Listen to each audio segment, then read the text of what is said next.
যাওঁ কেমিষ্ট্ৰি ক্লাছত আমাৰ ছাৰ এজনে আমাক এটা বিশেষ ধৰণে এটা আমাক আদৰণি জনাইছে বুজিছেনে। সেই আদৰণি তোমালোকক মই জনাম, চাই থাকিবা। কেমিকেল ৱেলকাম হয়, কেমিষ্ট্ৰি মানে ভাল পাওঁ বুলি তোমালোকক কোৱা আছে নহয়, ইমান ভাল পাওঁ তোমালোকে নিজে উপলব্ধি কৰিবা। এখন ক'লা কাপোৰ দিলে তোমালোকক মই আদৰণি জনাবলৈ উপায় নাই নহয়। এইখনে মোৰ লগত আছিলে আৰু এনেকুৱা এখন কাপোৰ পেলাই কটন কলেজত আমি পঢ়িবলৈ যাওঁতে ৱেলকাম কৰিছিলে ছাৰে নহয়। আমাৰ মানে খং উঠিছিলে যে ইমান আমি কষ্ট কৰি কটন কলেজত আমি চিটটো পাৰোঁ নহয়, যে এখন ক'লা কাপোৰ দি পেলাই আমাক ৱেলকাম কৰিব লাগেনে। ক'লা কাপোৰ দি ৱেলকাম কাক কৰে? সচৰাচৰ যিজন আমাৰ যে অপ্ৰিয় মানুহ নহয়, কোনোবা যে পলিটিকেল লিডাৰ এজন আহে আমি তেওঁক আমি বেয়া পাওঁ নহয়। গতিকে সেইজনৰ তেনেকুৱা ব্যক্তিৰ ক্ষেত্ৰত যে ব্লেক ফ্লেগ দিয়ে নহয়।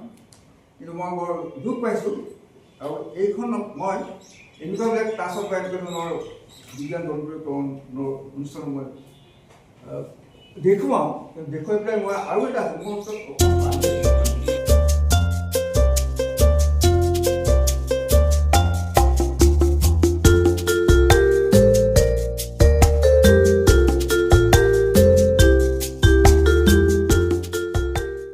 আদৰণি লিখা আছে আৰু কি লিখা আছে ৱেলকাম ৱেলকাম আকাশ শিশু বিজ্ঞান অনুষ্ঠান নহয়, বেলেগ বেলেগ প্ৰগ্ৰেম আছে। আৰু এইখন মোৰ নিজৰ নিজ হাতেৰে 2011 চন মানত থকা। তেতিয়া 2011 চনটো এটা গুৰুত্ব আছে যে আন্তৰ্জাতিক ৰসায়ন বৰ্ষ আছিলে নহয়। মই গোটেই অসমত অসম ঘূৰিছিলোঁ, ডিব্ৰুগড় গ'লোঁ, ডিব্ৰুগড় বিশ্ববিদ্যালয়, গুৱাহাটী বিশ্ববিদ্যালয় এইবিলাক দেখুৱাইছিলোঁ আৰু এইখন সকলোতে মই দেখুৱাইছিলোঁ। এইখিনি মোৰ আখৰ এতিয়া মোৰ আখৰবিলাক অলপমান বেলেগ হ'ল। তেওঁ যিটো পৰীক্ষামূলকভাৱে অধ্যয়ন কৰি পেলাই নোবেল বঁটা পালে আৰু ভাৰতবৰ্ষত প্ৰথমজন নোবেল বঁটা পোৱা ব্যক্তি হ'ল তেওঁ নহয়। আচ্ছা, আন কোন আছে ক'ব পাৰেনে? আকৌ কুইজ নহয়, যে নোবেল বঁটা পোৱা CV ৰামন প্ৰথম মানুহ যিজনে 1930 চনত পালে। 1928 চনত তেওঁ ঘোষণা কৰিলে হয় আৰু সেইটো অধ্যয়ন কৰিলে আৰু 1930 চনত তেওঁ নোবেল বঁটা পালে। তাৰপিছতে আৰু এজনে পাইছিল যে হৰগোবিন্দ খুৰানা 1969 চনত পালে নহয়। তেওঁ মানে এইটো জেনেটিক কোডৰ কাৰণে পাইছিলে, বেলেগ বাৰু। তাৰপিছত পালে সুব্ৰমণ্যম চন্দ্ৰশেখৰ 1983 চনত এষ্ট্ৰনমিৰ কাৰণে পালে নহয়। আমাৰ এষ্ট্ৰনমি আমাৰ এইটো আমাৰ টেলিস্কোপ, এই টেলিস্কোপৰ সহায়ত আমি ইয়াত থাকি এই টেলিস্কোপ দূৰবীক্ষণৰ সহায়ত যে আমি বৃহস্পতি গ্ৰহটোৰ নহয়, বৃহস্পতি গ্ৰহটো আমি ইয়াত থাকি তোমালোকৰ নিচিনা ছাত্ৰ ছাত্ৰীয়ে সন্ধিয়া ইয়াত বহি পেলাই বৃহস্পতি গ্ৰহটো অধ্যয়ন কৰিছিলে হা। বৃহস্পতিৰ উপগ্ৰহ নহয় 80টাৰ ওপৰ উপগ্ৰহ আছে, তাৰে 4টা উপগ্ৰহ চকুৰে দেখা যায়, ভালকৈ চালে দেখা যায়। আৰু দূৰবীক্ষণৰ সহায়তো মানে উপগ্ৰহবিলাক ভালকৈ দেখা যায়। তোমালোকৰ নিচিনা ল'ৰা ছোৱালী ইয়াত বহি পেলাই সন্ধিয়া ষ্টাডি কৰিছিলে, দেখিছিলে এনেকৈ চাই আহি পেলাই ইয়াত তেওঁলোকে মানে লিখে তাকে যে 2টা উপগ্ৰহ এবাৰ ওপৰলৈ যায়, 2টা তলত থাকে, আন মুহূৰ্তত আকৌ এটা ওপৰত যায়, বাকী 3টা তললৈ আহে নহয়। আৰু এবাৰ 2টা সমানে হয়। গতিকে এইটো তোমালোকৰ ল'ৰা ছোৱালীয়ে ইয়াত থাকিবলৈ পাৰিবা নহয়। শুৱালে আমি সচৰাচৰ ধাৰণা হ'লগৈ শুৱালে আঁতৰি যাব লাগে নহয়, আঁতৰি। কিন্তু আচলতে শুৱালে কাষ চাপি যায়, এয়া কাষ চাপি পেলাই খুন্দা খাই গৈছে দেখিছানে। তেনেকৈ আমি এই বলটো বাজি পেলাই আমি যদি কাগজ লওঁ, যিখন আঁতৰি গ'ল তাৰ বতাহখিনিৰ কাৰণে লগ লাগি যায় দেখিছানে। কাগজৰ কাৰণে আমাৰ বতাহৰ বাটোৰ কাৰণে কাগজখন আঁতৰি যাব লাগে। বতাহ জোৰত মই মাৰিছোঁ, বাহিৰৰ বতাহতকৈ জোৰ বেছি, তাৰ স্পীড বেছি হ'লে তাৰ মাজৰ প্ৰেছাৰটো কমি গৈছে নহয়। এনেকৈ খুৱাই দিলোঁ নহয়, এনেকৈ লওঁ, এনেকৈ ল'লে কি হয় আঁতৰি যাব লাগে কাগজখনে এনেকৈ যদি এইটো ভাল ফ'ৰ্চ বাঢ়িলে নহয়, গতি বাঢ়িলে প্ৰেছাৰটো কমি গৈছে। এনেকুৱা ঘটনাত মানুহৰ এক্সিডেণ্ট হয় বুজানে তুমি যে বলটা নহয় না জোৰছে পোৱা অঁ মাজেদি কিয় লগা নাই যে কিয় জোৰছে থোৱা এইয়া হয় মই কোৱা নাই তোমাৰ একেলগে আমাৰ এই সৰুকেইজনীয়ে কৰা নাই নেকি হা ইহঁতে কৰা নাই চাই ইয়াত দিয়াচোন এখন চানে শিকাই দিওঁ সিহঁতকো চাওঁ কোনে পুৱাই আঁতৰ কৰিব পাৰিছে নেকি মই আঁতৰ কৰিব পাৰিছে লাগি গৈছে ন যে কিহৰ কাৰণে লাগিছে বতাহৰ কাৰণে বতাহে ঠেলি দিছে কি ক'লে বাৰ্ণলীয়ে কি কৈছিলে বতাহ যেতিয়া কি ছাৰে ক'লে বল প্ৰয়োগ কৰিছে মানে ফুৱাই দিছে এনে নৰ্মেল ঠিকেই আছিলে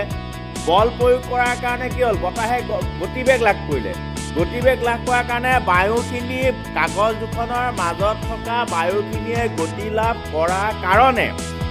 তাত কি কমিলে চাপ কমাৰ কাৰণে বাহিৰৰ পৰা আকৌ বায়ুমণ্ডলীয় চাপ বায়ু আছে নাই সেইকাৰণে ধুমাধুম বাহিৰৰ বায়ুখিনি আকৌ তালৈ ভিতৰলৈ আহিব বিচাৰিছে বাহিৰৰ বায়ুখিনি ভিতৰলৈ আহিব বিচৰাৰ কাৰণে তেওঁৰ কেৱল দুইফালে দুইখন কাগজত ঠেলা মাৰিছে যে ভিতৰত যাব লাগে এইফালে যাব নোৱাৰে কাৰণ এইফালে তোমাৰ মুখখন আছে এইফালে পোৱাই আছা গতিকে ইয়াত যাব নোৱাৰে কাৰণে ইয়াক এইফালৰ পৰা ঠেলিছে কাৰণে কাগজখন জাপ খাই গৈছে বুজি পাইছেনে কেতিয়াবা যেনেকৈ আমাৰ যে দৰ্জাখন এইখন দৰ্জা খুলিলে আকৌ ভূতে যে খিৰিকীখন খুলি দিয়ে নুখুলে দৰ্জাখন ঢাপকৈ মাৰিলে এইখন ঘৰুককৈ উৰিলোঁ ৰাতি 12টা বজাত হ'লেতো পেচাব হৈ যাব হয় নাই এনেকুৱা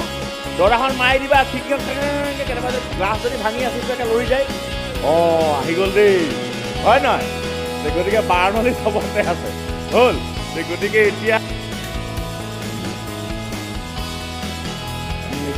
এতিয়া উলু চুলি দিব লাগিব নেকি ধুনীয়াকৈ হৰিবুল ক'ব লাগিব অঁ এতিয়া হাত চাপে বজোৱা মহিলা বিজ্ঞানীৰ ফালৰ পৰা মহিলা বিজ্ঞানী বক্তাও আহিছে মহিলা বিজ্ঞান আমাৰ ছাত্ৰীগৰাকীয়েও বন্তি প্ৰদান কৰিলে এতিয়া পুৰুষৰ ফালৰ পৰা মেৰী কুৰীৰ কথা কোনোবাই ক'বা নেকি বাৰু কোনোবাই মেৰী কুৰীৰ বিষয়ে কিবা গম পোৱা কি গম পোৱা অকণমান কোৱাচোন অকণমান কি গম পোৱা মেৰী কুৰীৰ কথা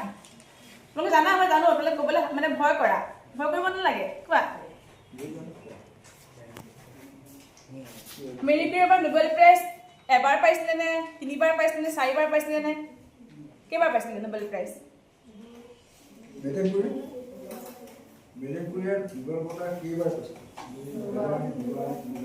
কোনে কৈছে দুবাৰ বুলি কৈছে সিহঁতে কিন্তু মনে দুবাৰ পাইছিলে হয় নহয় আৰু প্ৰতিবাৰে 2বাৰে এটা বিষয়তে পাইছিলে নে বেলেগ বিষয়ত পাইছিলে কি বিষয়ত পাইছিলে গম পোৱা নেকি ভোটৰ কি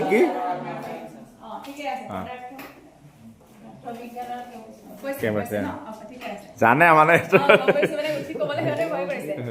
একো নাই আমি তোমালোকৰ নিচিনা ষ্টুডেণ্টে আছিলো এটা সময়ত হয় নহয়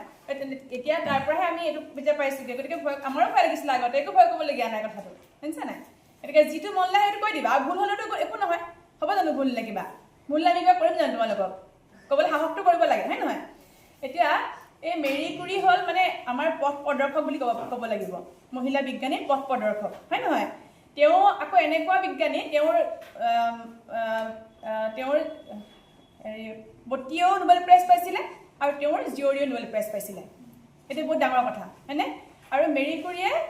ৰেডিঅ' এক্টিভিটি হয়নে তেজস্ক্ৰিয় পদাৰ্থৰ ওপৰত গৱেষণা কৰি নোবেল প্ৰাইজ পাইছিলে গম পোৱা নহয় এইটো কথা হয় নহয় আৰু তেওঁ ইমান মানে নিষ্ঠাবান বা ডেডিকেটেড ৰিচাৰ্চাৰ আছিলে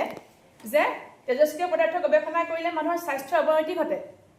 বুজিছা নহয় স্বাস্থ্যত এফেক্ট কৰে মানে স্বাস্থ্য চিন্তা নকৰিছিলে সেইটো চিন্তা নকৰাকৈ তেওঁ সেইখিনি কাম কৰি আমাৰ বিজ্ঞানৰ ক্ষেত্ৰত অৱদান আগবঢ়ালে হয় নহয় গতিকে আমি প্ৰথমতে মেৰী কুৰীৰ নাম ল'ব লাগিব হয় নহয় তাৰপিছত তোমালোকে আমাৰ এটা কথা গম পোৱা নাই আমাৰ যে DNA বুলি বস্তু DNA আমাৰ শৰীৰত যিবোৰ কোষ আছে কোষৰ ভিতৰত কি আছে DNA হয় নহয় এই DNA গঠন আৱিষ্কাৰ কৰিছিলে এজন মহিলা বিজ্ঞানীয়ে হয় নহয় সেই মহিলা বিজ্ঞানীৰ নামটো আছিলে কি আছিলে ৰজালিন ফ্ৰেংকলিন হয় নহয়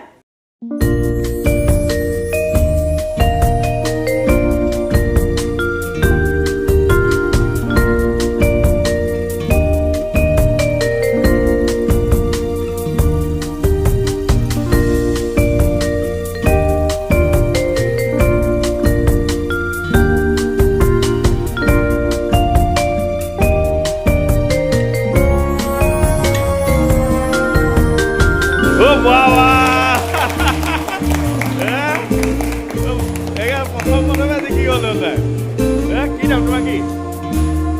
অঞ্জনা ওৰাং গোৱাগোৱা হাইস্কুলৰ ভেৰি গুড আৰু নামটো মনত ৰাখিব দেই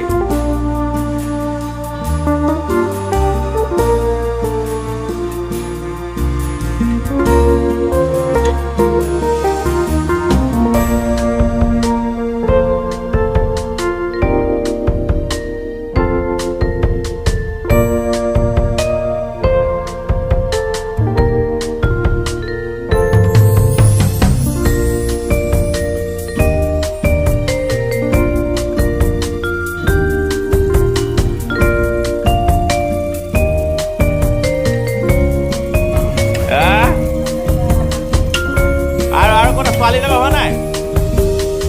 কাটি আছে নেকি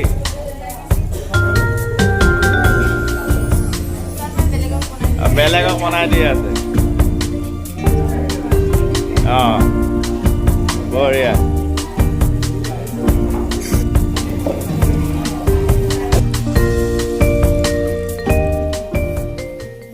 বা গেলিও এনেকুৱা কথা আমাৰ মনত পৰি যায় কিন্তু বিজ্ঞানী বুলি ক'লে যে আমাৰ নিজৰ ঠাইতো বিজ্ঞানী থাকিব পাৰে এই চিন্তাটো আমি কৰিব পৰা নাছিলোঁ আৰু তেনেকুৱা কিছু ধাৰণা আছিলেও অসমতনো ক'ৰ বিজ্ঞানী দল আছে তেনেকৈ আৰু এটা ডাঙৰ কথা আজি যে মহিলা বিজ্ঞানীসকলৰ বিষয়ে আমি ক'ব লগা আছে সেই ক্ষেত্ৰতো আৰু বিপদজনক যে মহিলাৰ বিজ্ঞানী হ'বনে এনেকুৱা কথা এটা বহু দিনলৈকে চলি আছিলে খুব সিদিনলৈকে চলি আছিল গতিকে এটা কথাখিনি কওঁ যে মহিলাজনী এই মই এটা নাম পাহৰিছোঁ এতিয়া নেপচুন গ্ৰহৰ উইলিয়াম হাৰ্চেলে আৱিষ্কাৰ কৰিছে এই নেপচুন গ্ৰহটো আৱিষ্কাৰৰ তেওঁৰ যিটো কৃতিত্ব সেই গোটেই তেওঁৰ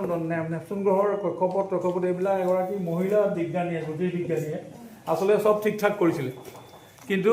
তেওঁৰ নামটো কোনোদিন লোৱা নহ'লেই সেই তেওঁৰ পিছফালে কামৰ ভিত্তিত তেওঁ কৰা অংকগণিতৰ হিচাপ নিকাচৰ ভিত্তিত উইলিয়াম হাৰ্চেলে আচলতে আকাশত তেওঁ সেইটো মানে নিৰীক্ষণ কৰি পেলাই পৰ্যবেক্ষণ কৰি তেওঁ সেইটো স্থানটো নিৰ্ণয় কৰি উলিয়াইছিলে কিন্তু তাৰ যিটো পশ্চাদভূমি সেই পশ্চাদভূমিৰ গাণিতিক কাম কাজবিলাক কিন্তু কৰি দিছিলে এগৰাকী মহিলা যুগে তেওঁৰ নামটো কিন্তু আজিও আমি ভালকৈ নাজানো আৰু বৰ্তমান ময়ো তাৰ নামটো এতিয়া বৰ্তমান মোৰ মনত নাই কথাটো গতিকে সেই অৱহেলা নেওচি কিন্তু এতিয়া বহুতো বিজ্ঞানী তেনেকৈ ওলাইছে আৰু আচৰিত কথা ছাৰে সম্ভৱ এইটো 82-83 ভিতৰত মানে মহিলা বিজ্ঞানী 85ত ছাৰে পোনপ্ৰথম মহিলা বিজ্ঞানী পৃথিৱীৰ বিখ্যাত মহিলা বিজ্ঞানীৰ এখন জীৱনী সৰুকৈ উলিয়াইছিলে প্ৰথম অসমত প্ৰথম হেৰিখন নেকি এতিয়া আমাৰ অদিতি বেজবৰুৱাই এখন ডাঙৰকৈ এখন উলিয়াইছে তাত ভাৰতীয় বিজ্ঞানীও কেইগৰাকীমান তাত সংগ্ৰহ কৰি ব্যৱহাৰ কৰা হৈছে গতিকে তোমালে পালে কৰিব পাৰিব যি হওক এইখনত আমি যি কেইগৰাকী বিজ্ঞানী আছে তাৰে কেইজনমানক আমি কিছুমানক আমি লগ